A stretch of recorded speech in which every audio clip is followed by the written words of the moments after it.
Sanibonani, welcome back to enye video. Ngiyabonga kakhulu for joining Mnkosi Nophilile. Thank you very much you guys. Please subscribe, like video, share video as well.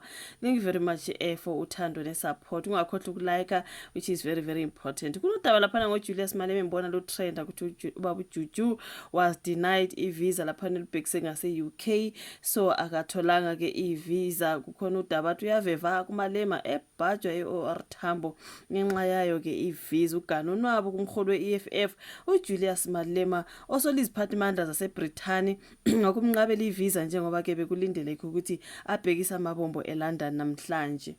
Siyatrenda ke loso story kwasona iziphathimandla zaseBrithani ziyinqabele i-visa yokuya eLondon engqungqutheleni yaseCambridge kulempela sonto. Zinganikeza isizathu esizwakalayo kuyangecacela ukuthi lokhu kungumzamo wokuvala umlomo umbono wezepolitiki ongahambisani nawo. uMalema uthi yena nethimba lakhe basesikhumulweni sezindizi OR Tambo njengoba bethenjisa ukuthi konke kuzolungiswa ngo-3:30. Kunalokho ke sithola incwadi yesixoliso njengoba ke kusele amahora amane ukuthi sihambe, kwathiwa we are very sorry. So lokho akwamukelekile futhi akunangqondo. Ubaba uJuju ke leyo bafowethu after they denied him i-visa ukuthi beselibhekise ngaseBrithani bafowethu kwasho ukuthi hayibo bamnqabela i-visa kwaze kwakubi bafowethu. Bengibone ngale kwamanye ama-publications abantu bethu bevele expecting ubaba uJuju ngoba uhlele ekhuluma kabi ngabamhlophe ucabanga ukuthi bazomamukela ntonto. There was just a whole lot that was said. So yeah man, I pity ubaba uJuju bafowethu, angazi uyogcina yenze njani ke njengoba bemnqabeleke leyo visa. So kolunye idaba kolandela sizokhuluma ngo-Abdul Khoza nomfowabo ke uSK Khoza ukuthi lezi izelamani zakwaKhoza ke sezimemezela ukuthi ziyashiya kulengiseni. Kudala ngisibona istory sika Abdul Khoza ukuthi kuthiwa ke umemezela ukuthi he's leaving the acting ntontontoni. So uSK Khoza ngikaze ngibona isikhathi sithi bafethu is still in South Africa, I think he's abroad.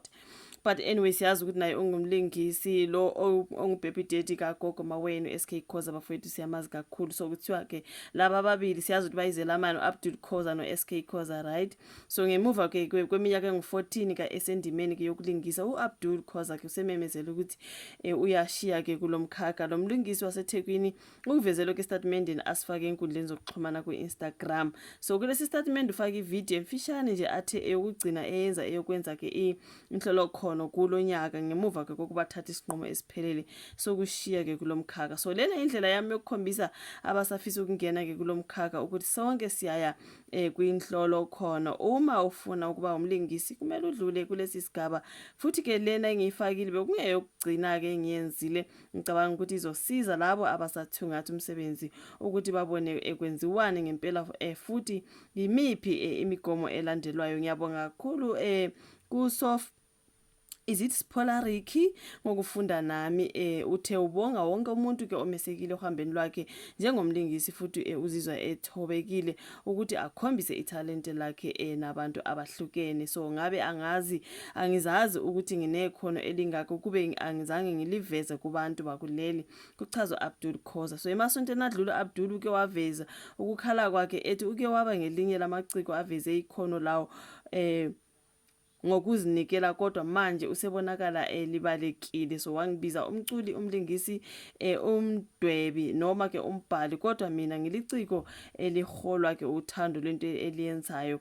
Bake babungaza umsebenzi wami kodwa abangakwazi ukuthi ngilimele njengabo. So ngiyisigqila somsebenzi owake wangenza ngakhululeka. Kubhala lapha noAbdul bafowethu umfowabo yena uSK Khoza naye uhambe emazwini omfowabo athe uyamhlonipha ngomsebenzi awenzile kule ndima noma kungenzakalani. Sikwenze konke kulomkhakha salingisa izindawo ezithinte abaningi eziphambili. Sifikile sasebenza kuyona yonke imidlalo esiyinikiwe. Njengoba sesiphuma siyazi ukuthi senzani. Abaningi ngeke baze baqonde isinqumo esisithathile kodwa thina siyazi. Kuchaza ke laphana the two brothers abathi bayashiya ke when it comes to acting. uAbdul Khoza ke nomfowabo uSK Khoza. Okay, congratulations to them bafowethu ke mhlambe bashiya nje sekukhona futhi okungcono abayokwenza. All the best to them, right? Thank you so much ukuthi ubukeke ivideo. Sungayilike, subscribe, share bese siyabonana kwezayo. Bye.